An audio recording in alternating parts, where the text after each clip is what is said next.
Hello, my dear students. Welcome to the Unique Classes Prayagraj. आज एक नई सीरीज शुरू होने वाली है किसी की इकोनॉमिक्स की। जैसे कि हमने ज्योग्राफी के सारे चैप्टर्स को बहुत ही इफेक्टिवली एनालाइज किया, बहुत प्यार से हर एक चैप्टर को हमने बेहतरीन तरीके से समझने की कोशिश की है। उसी सीरीज में अब हम आगे बढ़ते हैं और अपनी वन शॉट सीरीज की शुरुआत करते हैं इकोनॉमिक्स सब्जेक्ट की। ठीक है, हमारा सिविक्स कंप्लीट हो चुका है, ज्योग्राफी कंप्लीट हो चुका है, अब बारी है इकोनॉमिक्स की एंड लास्ट में आएगा हमारा हिस्ट्री, जो बहुत सारे बच्चों को लगता है कि बहुत मैम बोरिंग सा सब्जेक्ट होता है, बट बोरिंग नहीं होता है। उसको जब हम स्टोरी के तरीके पढ़ते हैं ना तो हिस्ट्री बहुत ज्यादा इंटरेस्टिंग है। ठीक है, इसीलिए मैंने उसको लास्ट में रखा ताकि उसको मजे लेके आराम से उसकी पढ़ाई करेंगे। ठीक है, तो चलिए शुरुआत करते हैं अपने इकोनॉमिक्स के पहले चैप्टर की, जिसका नाम है डेवलपमेंट। डेवलपमेंट, देखो डेवलपमेंट क्या होता है, हिंदी में बोले तो विकास। लेकिन अगर हम ये पूछें कि what is development, what do you mean by development, ठीक है, एग्जैक्टली में डेवलपमेंट का मतलब क्या होता है, सिर्फ हम ये थोड़ी ना बता देंगे क्या मैम विकास होता है, नहीं, स्टेटमेंट बताइए कि व्हाट इज डेवलपमेंट। तो बच्चों डेवलपमेंट का मतलब ये होता है कि overall well being of an individual, कि एक एज एन इंडिविजुअल हमारा जो वेल बीइंग है, कि हम अपने आप को समझ रहे हैं कि आज एकदम बहुत बढ़िया लग रहा है, जिंदगी में हमने सब कुछ अचीव कर लिया है, जो हम चाहते थे, जो हमारे गोल्स थे, सब हमने अचीव कर लिया है, वो हमारी होगी कंप्लीट डेवलपमेंट। समझ में आया कि डेवलपमेंट का मतलब क्या होता है। एक ओवरऑल अगर हम वेलबींग की बात करें as an individual, that is our development, जहां पर हम अपने कंप्लीट पोटेंशियल का यूज कर लेते हैं कि अब तो एकदम बहुत बढ़िया लग रहा है, सब कुछ एकदम बढ़िया तरीके से चल रहा है, दैट इज आवर डेवलपमेंट। तो हर एक कंट्री का अगर हम चाहे एग्जाम्पल लें, चाहे अलग अलग हम इंडिविजुअल का एग्जाम्पल लें, तो किसी के लिए भी डेवलपमेंट का मतलब सेम नहीं होता। हम एक जो है एक स्टैंडर्ड बात नहीं बोल सकते कि यही होती है डेवलपमेंट। हर एक इंसान के लिए, हर एक कंट्री के लिए क्या होती है डेवलपमेंट का जो पर्सपेक्टिव है वो हमको अलग अलग देखने को मिलता है। ठीक है, तो चलिए शुरुआत करते हैं हमारे इस प्यारे से चैप्टर की। पहला हमारा टॉपिक है what development promises, different peoples have different goals. ये तो हमको पता है मैम, कोई भी चीज हम इसको डेवलपमेंट के पर्सपेक्टिव से स्टैंडर्डाइज नहीं कर सकते हैं। अलग अलग लोगों के अलग अलग आपको डेवलपमेंटल गोल्स भी देखने को मिलते हैं। क्या बताया जा रहा है कि different peoples have different developmental goals, and second क्या बताया जा रहा है कि development for one may not be development for the other, it even be destructive for the other. अब क्या बोला जा रहा है, पहला पॉइंट हमारा ये है कि आप ये समझो कि अलग अलग लोगों के अलग अलग डेवलपमेंटल गोल्स हो सकते हैं। जैसे कि फॉर एग्जाम्पल अगर आप एक फार्मर का एग्जाम्पल लो, एक फार्मर की आप बात करो, तो वो क्या चाहेंगे, उनके लिए आपको डेवलपमेंट क्या समझ में आएगी, सॉरी, कि क्या है, टाइम से आपको बारिश मिले, बारिश ना हो तो कम से कम इरिगेशन आपको कंप्लीट मिले, क्रॉप अच्छे से ग्रो कर पाए, मार्केट में उन क्रॉप्स का आपको अच्छा रेट मिल पाए, तो ये तो उनके लिए डेवलपमेंट हो गया। ठीक है, हो गया कंप्लीट डेवलपमेंट। एक इंडस्ट्रियलिस्ट क्या चाहेगा कि उसकी इंडस्ट्री एक आइडियल लोकेशन पर स्टैब्लिश हो, उसको जो है एनुअली अच्छा खासा उसको प्रॉफिट मिले, ये तो हो गया इंडस्ट्रियलिस्ट की बात हो जाए। एक नॉर्मल अगर हम गांव की बात करें, एक लड़की की बात करें, तो उनके लिए डेवलपमेंट क्या होगा कि अगर वो 10 तक 12 तक उन्होंने अपनी पढ़ाई कंप्लीट कर ली है, तो वो क्या चाहेगी कि वो आगे भी पढ़ाई अपनी कंप्लीट जो है वो कर सके, उसको आगे बढ़ा सके। तो हर एक लोगों के लिए आपको अलग अलग डेवलपमेंटल गोल्स देखने को मिल रहे हैं। ये तो हो गया हमारा पहला पॉइंट। दूसरा पॉइंट ये बोला जा रहा है कि जो मान लो हमारे लिए एक डेवलपमेंट है, वो किसी दूसरे के लिए डेवलपमेंट हो ये जरूरी नहीं है। ठीक है, उसके लिए वो चीज खराब भी तो हो सकती है। मान लो जब भी गवर्नमेंट हमारे डैम्स का कंस्ट्रक्शन करवाती है, तो ये तो हो गया उस रीजन का डेवलपमेंट। ठीक है, उस पर्टिकुलर रीजन का तो डेवलपमेंट होगा, लेकिन उस एरिया से जिन लोगों को, जिन ऑर्डिनरी पीपल्स को, जिन सिटीजन्स को डिस्प्लेस कर दिया गया है, तो क्या उनके लिए डैम का कंस्ट्रक्शन डेवलपमेंट कहलाएगा?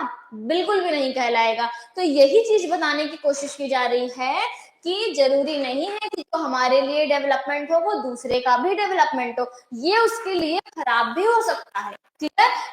मेन 2 पॉइंट्स थे इसमें, आपको आई होप क्लियरली समझ में आ गया होगा। नेक्स्ट हम आगे बढ़ते हैं। अब हम बात कर लेते हैं इनकम एंड अदर गोल्स। सबसे पहला गोल तो हमारा इनकम होता है, ठीक है। जैसे अगर एज अ स्टूडेंट अगर आप बात करो तो हाँ, पढ़ाई आपकी अच्छे से होनी चाहिए। आप किसी जॉब में हो तो आपको पैसा चाहिए। आप पढ़ाई भी कर रहे हो तो कहीं ना कहीं आपके दिमाग में ये होगा कि हाँ, मुझको पैसा कमाना है, पैसा सबसे ज्यादा इंपॉर्टेंट है, ठीक है। तो आपके लिए इनकम तो एक गोल है कि पैसा तो कमाना है, बट इनकम के अलावा भी हमारे पास बहुत सारे अलग अलग गोल्स देखने को मिलते हैं, ठीक है। Beside seeking more income one way और the other, people also seek things like equal treatment, freedom, security and respect of others. जैसा कि मैंने बताया कि सिर्फ और सिर्फ इनकम ही हमारा डेवलपमेंटल गोल्स नहीं है, बल्कि इसके अलावा भी जैसा कि एक तो इक्वल ट्रीटमेंट की बात हो गई, एक तो रिस्पेक्ट की बात हो गई। मान लो अगर आपकी नई नई कहीं पे जॉब लगी है, अच्छी खासी आपको वहां पे सैलरी मिल रही है, बट वो जो जॉब है उसके लिए आपको अपना घर छोड़ के जाना पड़ेगा। वो जॉब आपको काफी दूर में लगी है, हो सकता है अदर स्टेट में लगी हो। तो एक तो ये हो गया कि आपको दूर जाना पड़ेगा। किससे दूर जाना पड़ेगा? आपको अपनी फैमिली से दूर जाना पड़ेगा। और ये भी है, उस जॉब में आपको ये भी बताया गया है कि उसमें कोई जॉब सिक्योरिटी नहीं है। तो आप तो ये भी चाहोगी ना कि भले ही इसमें आपको इनकम ज्यादा मिल रही है, बट अगर उस जॉब में आपको जॉब सिक्योरिटी ही नहीं मिल रही कि कभी भी वो जॉब जो है वो आपकी जा सकती है, और दूसरा आपको उसके लिए काफी दूर जो है ट्रैवलिंग करनी पड़ रही है, तो आप उन चीजों का भी तो ध्यान रखोगे। सिर्फ आप ये थोड़ी ना सोचोगे कि कोई बात नहीं, हमको चाहे कितना भी एडजस्ट करना पड़ रहा है, हमारे लिए हमको पैसा तो मिल रहा है। ऐसा तो नहीं होता है। इनकम के अलावा भी हमारे पास बहुत सारी चीजें हैं, इसके बारे में हम सोचते हैं कि ये भी बहुत ज्यादा जरूरी है। मनी और material thing that one can buy with it one factor और विच आर लाइफ डिपेंड्स। मतलब अगर हम मनी की बात कर रहे हैं, हम पैसे की बात कर रहे हैं, हम मटेरियल थिंग की बात कर रहे हैं, तो ये सिर्फ एक एस्पेक्ट है, ये सिर्फ एक फैक्टर है जिसपे हमारी लाइफ डिपेंड होती है। मनी के अलावा भी बहुत सारे फैक्टर्स हमारे पास होते हैं। फॉर एग्जाम्पल फ्रीडम हो गया, रिस्पेक्ट हो गया, इक्वल ट्रीटमेंट हो गया, ठीक है। But the quality of our life also depends on non material thing. जैसे कि मैंने आपको पहले ही बता दिया कि सिर्फ और सिर्फ मटेरियल थिंग्स पर हमारी लाइफ डिपेंड नहीं होती है, बल्कि कुछ हमारे जो नॉन मटेरियल थिंग्स होते हैं, फॉर एग्जांपल रिस्पेक्ट हो गया, जॉब सिक्योरिटी हो गई, इक्वल ट्रीटमेंट हो गया, फ्रीडम हो गया, इन सारी नॉन मटेरियल थिंग्स पर भी वो डिपेंड करती हैं, ठीक है। आई होप आपको ये वाला टॉपिक क्लियर हो गया होगा, ठीक है। नेक्स्ट हम बात करते हैं नेशनल डेवलपमेंट की, ठीक है। नेशनल डेवलपमेंट क्या होती है? जैसा मैंने पहले ही बताया था कि एक इंडिविजुअल की डेवलपमेंट दूसरे इंडिविजुअल के डेवलपमेंट के बराबर नहीं हो सकती है, उसी तरीके सिर्फ और सिर्फ इंडिविजुअल का डेवलपमेंट नेशनल डेवलपमेंट भी नहीं हो सकता है। क्लियर? अब हम इसमें एक एग्जांपल के तौर पे इसको समझते हैं कि a vessel dumped 500 tons of liquid toxic waste into open air dumps in a city। कि एक सिटी में एक ओपन एरिया की जगह की बात हो रही है कि वहां पर जो है वेस्ट को डंप किया गया है। कितना? 500 टन वेस्ट, जो वेस्ट है हमारा, जो टॉक्सिक वेस्ट है, उसको डंप किया गया है। एंड इन द सराउंडिंग सी, ठीक है, एक तो सी हो गया, दूसरा डंप एरिया हो गया। This happened in a city called Abidjan in the Ivory Coast, ठीक है, अ कंट्री इन अफ्रीका, ठीक है। इस जगह की बात हो रही है कि आइवरी कोस्ट में एक जगह है एबिडजन नाम की, कहां पर? अफ्रीका में। तो वहां पर बताया जा रहा है कि एक तो ओपन एयर डंप किया गया 500 टन्स का, जो कि लिक्विड टॉक्सिक वेस्ट है, और क्या है वहां पे? सी में उसको डंप किया गया है। The fumes from the highly toxic waste caused nausea, skin rashes, fainting हो गया, डायरिया हो गया। मतलब कि जो उससे फ्यूम्स बन रहे हैं, जो से झाग वगैरह जो से बन रहे हैं, उस वेस्ट की वजह से ये सारी हमको डिजीज देखने को मिल रही। जैसा कि आप दिल्ली में भी देखते हो कि यमुना में अभी आप कभी कभी आपको फ्यूम्स देखने को मिलते हैं, तो वो क्या है, वो टॉक्सिसिटी है। तो ठीक है, वेस्ट जो मटेरियल वहां पर डंप किया जा रहा है, जो फ्लो आउट किया जा रहा है, उसकी वजह से वहां पे सारे जो फ्यूम्स हैं वो क्रिएट हो जाते हैं। क्लियर।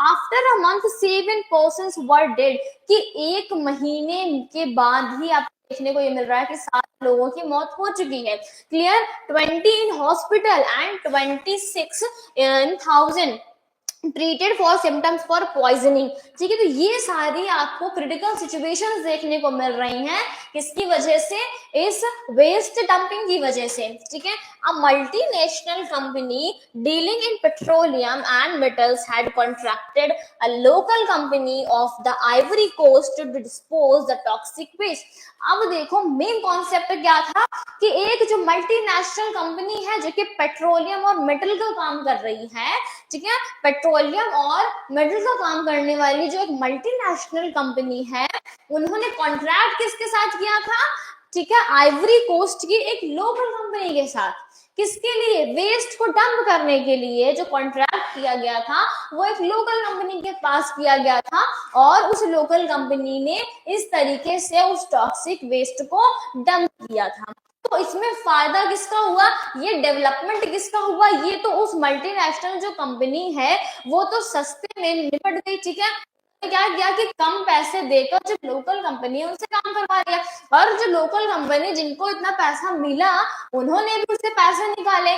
ठीक है, उन्होंने अपना पैसा बचाया। ठीक है, और इस जो भी टॉक्सिक वेस्ट था उसको यूं ही उसको डंप कर दिया गया, जबकि वही वेस्ट को डंप करने से पहले उसको कंप्लीट प्रोसेसिंग की जाती है। तो यही बात बताने की यहाँ पे कोशिश की जा रही है कि डेवलपमेंट किसका हुआ, जो कि वहां कंपनीज हैं, और नुकसान किसका हुआ है, जिन लोगों के साथ ऐसी क्रिटिकल सिचुएशन क्रिएट हुई है। तो अब आपको समझ में आ रहा है कि एक के लिए डेवलपमेंट दूसरे के लिए डिजास्टर कैसे हो सकता है। ठीक है, तो यही सारी चीजें हम जब नेशनल डेवलपमेंट की बात करते हैं तो ओवरऑल डेवलपमेंट को देखा जाता है। यहाँ पे किसी एक पर्सनल इंडिविजुअल के डेवलपमेंट को हम नेशनल डेवलपमेंट कभी भी नहीं बोल सकते हैं। नेक्स्ट हम बात करते हैं कि जो भी हमारे अलग अलग कंट्रीज हैं उनको हम किस बेसिस पर कंपेयर करें। एक तो हम ये बोलते हैं कि जैसे कि हम इंडिविजुअल्स को जब कंपेयर कर लेते हैं तो पर कैपिटा इनकम के तौर पर भी हम उसको कंपेयर कर सकते हैं, ऐसे ही हम कंट्रीज को भी कंपेयर कर सकते हैं। However for comparison between countries total income is not an useful measure. जब हम टोटल इनकम की अगर हम बात कर लेंगे तो जाहिर सी बात है कि जिस भी कंट्री की पॉपुलेशन ज्यादा होगी, जिस भी कंट्रीज की पॉपुलेशन ज्यादा होगी तो उनका तो ऑब्वियसली सी बात है कि उनका जो टोटल इनकम होगा वो भी ज्यादा हो जाएगा। तो टोटल इनकम ये कोई यूजफुल मेजर नहीं है डिफरेंट कंट्रीज को कंपेयर करने के लिए। Hence we compare the average income which is the total income. ये आपका एवरेज इनकम की डेफिनेशन है जो वन वर्ड में आ सकती है। क्या है, जब हम पर कैपिटा इनकम की बात करते हैं तो क्या है, जब हम एवरेज इनकम वहां पे निकालते हैं तो विच is the total income of the country divided by it's total population. ठीक है, ये जो हमारा स्टेटमेंट है कि जो टोटल इनकम है कंट्री की उसको हम डिवाइड करते हैं टोटल पॉपुलेशन से, तब हमारी जो एवरेज इनकम निकल के आती है दैट इज कॉल्ड पर कैपिटा इनकम। और पर कैपिटा इनकम का हम यूज करते हैं डिफरेंट कंट्रीज को कंपेयर करने में। अब यहाँ पर भी वही चीज आएगी कि सिर्फ और सिर्फ इनकम ही एक क्राइटेरिया नहीं है कंपैरिजन का, इसके अलावा भी कंट्रीज का जो कंपैरिजन होता है वो अलग अलग पर्सपेक्टिव से होता है, अलग अलग मेजरमेंट उसमें किया जाता है। ये एक ही एस्पेक्ट है पर कैपिटा इनकम, इसके अलावा भी कई सारी चीजें होती हैं, उस बेसिस पे डिफरेंट कंट्रीज को हम कंपेयर करते हैं। क्लियर। अब हम आगे बढ़ते हैं। अब हम बात कर लेते हैं कि एवरेज इनकम का जो कॉन्सेप्ट है कि while averages are useful for comparison they also hide disparities। कि जब भी हम एवरेज की बात कर रहे हैं तो कंपेयर करने में तो भले ही आसान पड़ता है। ठीक है, जब भी अगर हम बात करते हैं कि जब एग्जाम वगैरह हुआ, टेस्ट हुआ, तो हम ये पूछते हैं ना कि इस क्लास का एवरेज जो मार्क्स है वो कितना आया। ठीक है, तो भले इजिली हमको ये चीजें पता चल जाती हैं, बट जो एवरेज हम निकालते हैं फॉर कंपैरिजन एक्चुअली में उसकी वजह से जो डिस्पैरिटीज होती हैं, जो डिफरेंसेस होते हैं वो हाइड हो जाते हैं। ठीक है। तो वो चीजें कैसे हो रही हैं हम यहाँ पे फॉर एग्जाम्पल के तौर पे आपको बताते हैं कि हम ये देख रहे हैं कि एक हमने क्लास ले लिया है, फॉर एग्जाम्पल आप ही लोगों की क्लास ले लेते हैं, क्लास 10th की हम यहाँ पे बात करते हैं। जब हम यहाँ पे क्लास 10th की बात करते हैं और 5 स्टूडेंट्स को ले लेते हैं, ए हो गया, बी हो गया, सी हो गया, डी हो गया और ई हो गया, ठीक है। अब हम यहाँ पे इनकम की बात कर लेते हैं। क्लास भले ही आपके लिए है बट हम इनकम के पर्सपेक्टिव से देख रहे हैं, तो इसलिए हम इनकम की बात कर लेते हैं। आप लोग उतने में खुश हो जाइए कि आपकी इनकम इतनी इतनी है, बट बहुत ज्यादा मैं नहीं ले रही हूँ। आपको समझाने के लिए छोटा सा एग्जांपल लेती हूँ कि एक मान लो हो गया 10, ठीक है। एक कोई ए जो है वो 10 रुपए कमा रहा है, बी जो है वो 20 रुपए कमा रहा है, सी हमारा 30 रुपए कमा रहा है, डी 40 रुपए कमा रहा है और ई जो है वो 50 रुपए कमा रहा है, ठीक है। ई कितना कमा रहा है? ई जो कमा रहा है वो 50 रुपए कमा रहा है। जब हम यहाँ पे बात कर लेते हैं एवरेज की, एवरेज कैसे निकाला जाता है? टोटल और जो नंबर ऑफ पीपल्स हैं, तो जब हम इसको ऐड कर लेते हैं कितना आ गया है?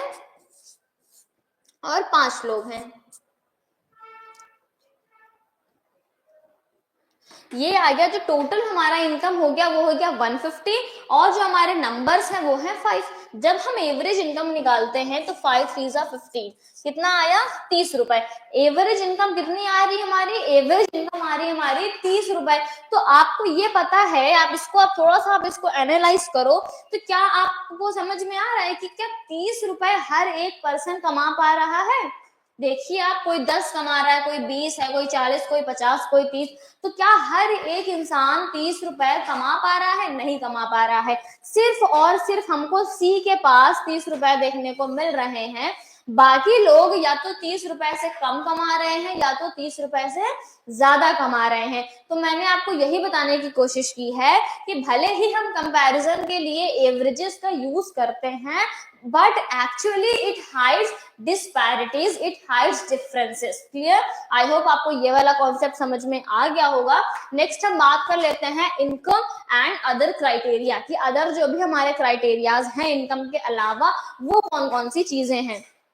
पहला हम बात कर लेते हैं इन्फेंट मोर्टेलिटी रेट, ठीक है। जो हमारा इन्फेंट मोर्टेलिटी रेट है which indicates the number of children that die before the age of 1 year as a proportion of 1000 live children born in that particular year। कि एक particular year की जब हम बात कर रहे हैं तो 1000 जो live children हैं उस पर कितने जो बच्चे हैं जो 1 साल के अंदर ही जिनकी डेथ हो जा रही है, तो उस रेट को हम इन्फेंट मोर्टेलिटी रेट बोलते हैं। कि नंबर ऑफ चिल्ड्रेन, ठीक है, that dies before the age of 1 year per live 1000 children, ठीक है, per 1000 live children in that particular year, उस कॉन्सेप्ट को हम बोल रहे हैं इन्फेंट मोर्टेलिटी रेट, ठीक है। नेक्स्ट हम बात कर लेते हैं लिटरेसी रेट की, ठीक है, कितने लोग कितना पढ़े लिखे हैं, ठीक है। That measures the proportion of literate population in the 7 and above age group। जैसे कि आपको पता है, ये नहीं भी पता तो मैं बता रही हूँ कि 7 साल से ऊपर ही हम ये देखते हैं कि जिन भी लोगों को, या जिन लोगों क्या बोले, जिन भी बच्चों को कि 7 साल से ऊपर की जो हमारी पॉपुलेशन है, अगर उनको लिखना और पढ़ना आता है तब हम उनको लिटरेट बोलते हैं, ठीक है। तो इसी को बोला जा रहा है, इसी मेजरमेंट को बोला जा रहा है लिटरेसी रेट, कि उनका प्रपोर्शन कितना है, ठीक है। उस रेट को हम बोल रहे हैं लिटरेसी रेट बोल रहे हैं, और वो एज ग्रुप क्या है? 7 एंड अबव। क्लियर? नेक्स्ट हम बात कर लेते हैं नेट अटेंडेंस रेशियो, कि कितने बच्चे जो हैं वो स्कूल जा रहे हैं। Total number of children of age group 14 and 15 years attending school as a percentage of total number of children at the same age group। एक हम सेम एज ग्रुप की बात कर रहे हैं, जैसे कि 14 और 15 ईयर का जो एज ग्रुप है, इसमें टोटल कितने बच्चे हैं और इस एज ग्रुप से कितने बच्चे स्कूल जा रहे हैं, उस रेशियो को हम बोल रहे हैं यहाँ पर नेट अटेंडेंस रेशियो।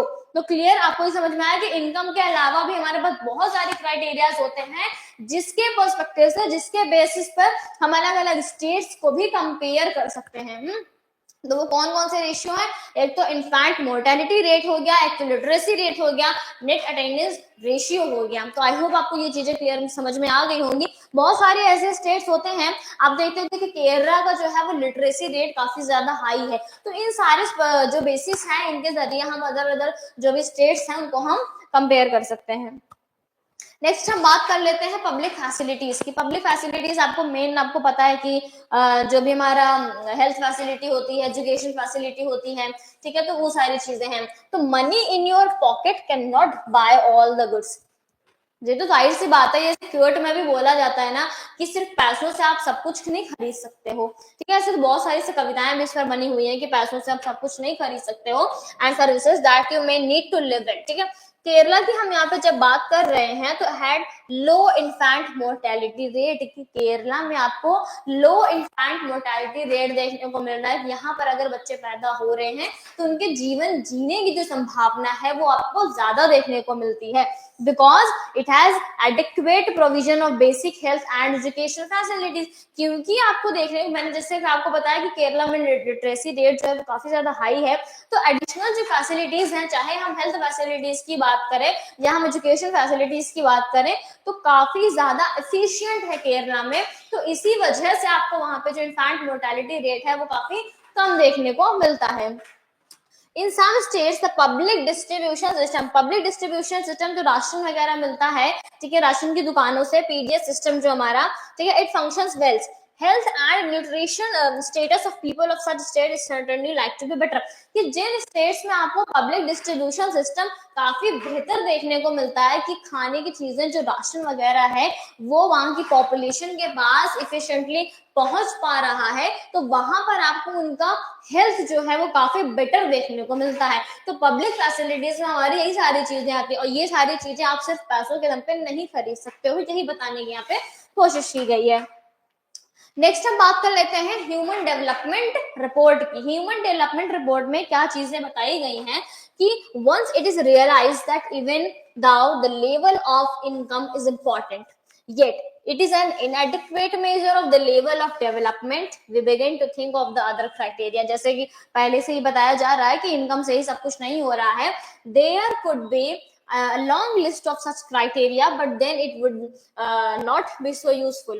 जब हम बात कर लेते हैं हेल्थ और एजुकेशनल इंडिकेटर्स की, such as the one we use in the comparison of Kerala and Haryana, Kerala और हरियाणा का जब हम कंपेयर करते हैं तो उसमें आपको क्लियरली समझ में आ जाता है, और किस बेसिस पे बात कर रहे हैं, हेल्थ और एजुकेशन में। तो दोनों ही पर्सपेक्टिव में आपको केरला नंबर 1 पे दिखाई देने को मिलेगा और हरियाणा उससे काफी पीछे मिलेगा, ठीक है। Are among them over the past decade or so, health and educational indicators have come to be widely used along with an income। की इनकम के साथ साथ जो हमारे हेल्थ इंडिकेटर है, जो हमारा एजुकेशन इंडिकेटर है, इसका आपको यूज, इसका आपको प्रचलन काफी समय से ही आपको देखने को अब मिल रहा है। Human development report published by UNDP, ठीक है, यूएनडीपी के द्वारा ही ह्यूमन डेवलपमेंट रिपोर्ट को पब्लिश किया जाता है, and it compares countries based of the educational levels of the people, health status and पर कैपिटा इनकम। ये क्या करता है, ठीक है, यूएनडीपी पब्लिश करता है ह्यूमन डेवलपमेंट रिपोर्ट को, जिसमें डिफरेंट कंट्रीज को क्या किया जा रहा है, कंपेयर किया जा रहा है on the basis of health facilities, on the basis of educational facilities as well as per capita income, ठीक है। तो ये सारी चीजें, इट वुड बी इंटरेस्टिंग, ठीक है, to look at the certain relevant data, ठीक है।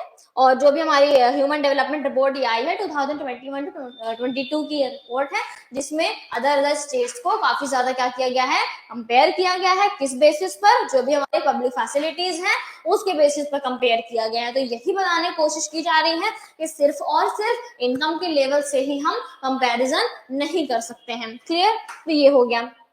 नेक्स्ट हम बात कर लेते हैं सस्टेनेबिलिटी ऑफ डेवलपमेंट, कि डेवलपमेंट अगर हो रहा है, ठीक है, काफी ज्यादा हमको डेवलपमेंट देखने को मिल रहा है, तो उस डेवलपमेंट का कहीं ना कहीं उसको सस्टेनेबल यूज होना चाहिए, ठीक है, सस्टेनेबली हमको वो डेवलपमेंट होना चाहिए, इसकी बहुत ज्यादा इसकी रिक्वायरमेंट भी आपको देखने को मिल रही है। अब देखो जब हम डेवलपमेंट की बात कर रहे हैं तो ज्योग्राफी में जो हमारी पुरानी सीरीज थी ज्योग्राफी में हमने मिनरल एनर्जी रिसोर्सेज पढ़ा, रिसोर्स एंड डेवलपमेंट पढ़ा, एग्रीकल्चर पढ़ा, वाटर रिसोर्स पढ़ा, ये सारी चीजों में कहीं ना कहीं एट द एंड आपको यही बताया गया है कि भले ही कितनी ज्यादा डेवलपमेंट हो रही है, ठीक है, कि डेवलपमेंट भले कितनी ज्यादा हो रही है, बट उसको सस्टेनेबली करना, उसको कंट्रोल करना, ये बहुत ज्यादा जरूरी है।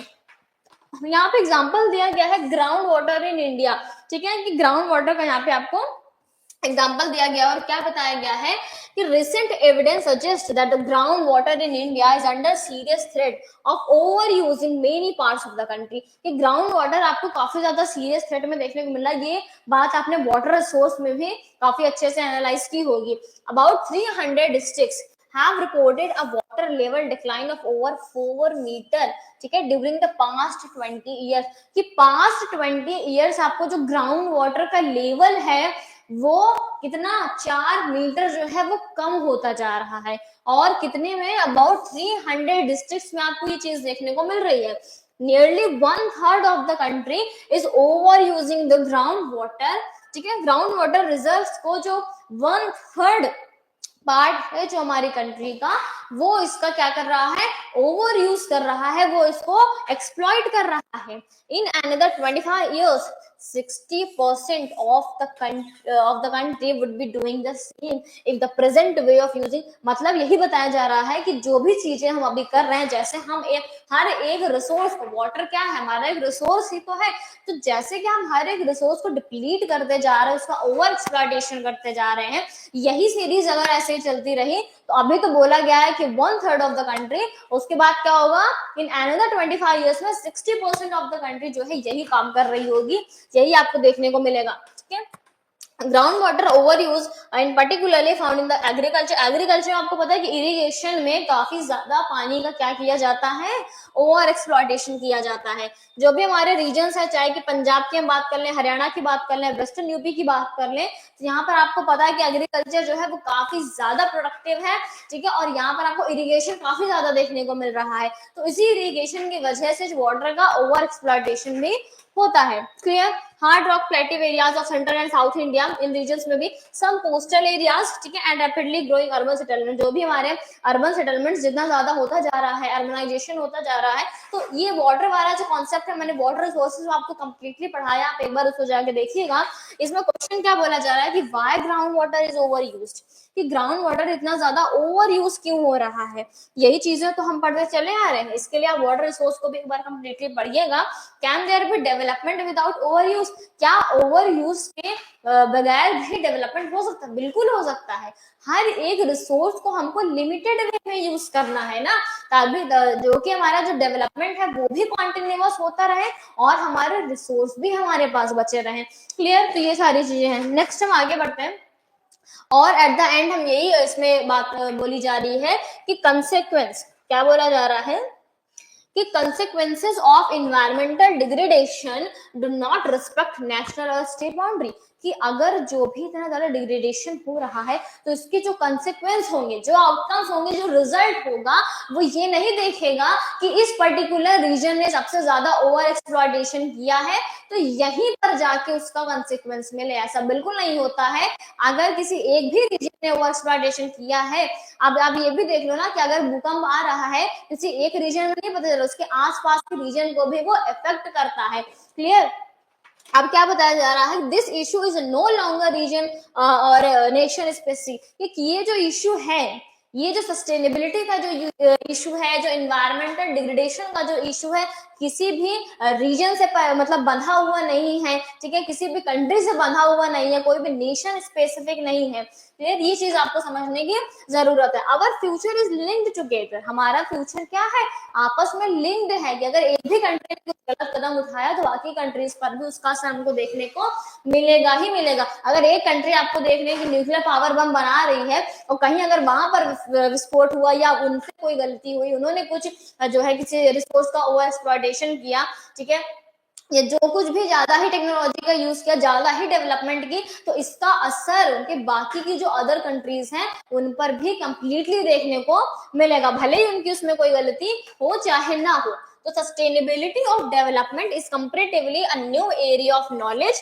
इन विच साइंटिस्ट, इकोनॉमिस्ट, फिलोसफर, तो इसमें क्या है कि ये जो सस्टेनेबिलिटी वाला इश्यू है इस पे काफी ज्यादा हमको रिसर्च देखने को मिल रही है, और ज्यादातर जो मीटिंग्स वगैरह होती है, असेंबलीज वगैरह होती है, तो वहां पर इस टॉपिक पर तो जरूरी ही बात होती ही होती है कि कैसे हम अपने इन्वायरमेंट को बचा सकें और जो भी हमारी डेवलपमेंट हो वो इन्वायरमेंट फ्रेंडली होनी चाहिए। तो आई होप आपको ये चैप्टर एकदम क्लियरली समझ में आ गया होगा कि एग्जैक्टली में हमारा जो डेवलपमेंट का जो मतलब है क्या होता है, और कैसे हम अदर स्टेट्स को कंपेयर कर सकते हैं। और इसके अलावा जैसे कि इनकम का हमारा गोल है, या इसके अलावा भी कई सारे जो गोल्स वगैरह हैं वो सारी, वो कौन सा क्राइटेरिया है, कैसे हम उसका कंपैरिजन करते हैं, ठीक है, और सस्टेनेबिलिटी का जो इश्यू है, जो एनवायरमेंट फ्रेंडली होने का जो इश्यू है, वो सारी चीजें आई होप आपको क्लियरली समझ में आ गई होंगी। और सबसे मेन जो इम्पोर्टेंट चीज है कि जो चीजें हमारे लिए डेवलपमेंट हो सकती हैं जरूरी नहीं है कि वो बाकियों के लिए भी डेवलपमेंट हो। ये बात आपको अपने दिमाग में एकदम फिट करके रखनी है, क्योंकि ये हमारे डेली लाइफ में काफी ज्यादा रिलेटेड चीजें हैं, ठीक है। तो तब तक के लिए अब नेक्स्ट जो हमारा क्लास है, नेक्स्ट जो हमारा चैप्टर है वो हम नेक्स्ट क्लास में करेंगे। तब तक के लिए हंसते रहिए, मुस्कुराते रहिए, और एकदम बढ़िया बढ़िया नंबर लेके आइए अपने एग्जाम में, ठीक है। तब तक के लिए बढ़िया खुश रहिए। Thank you so much.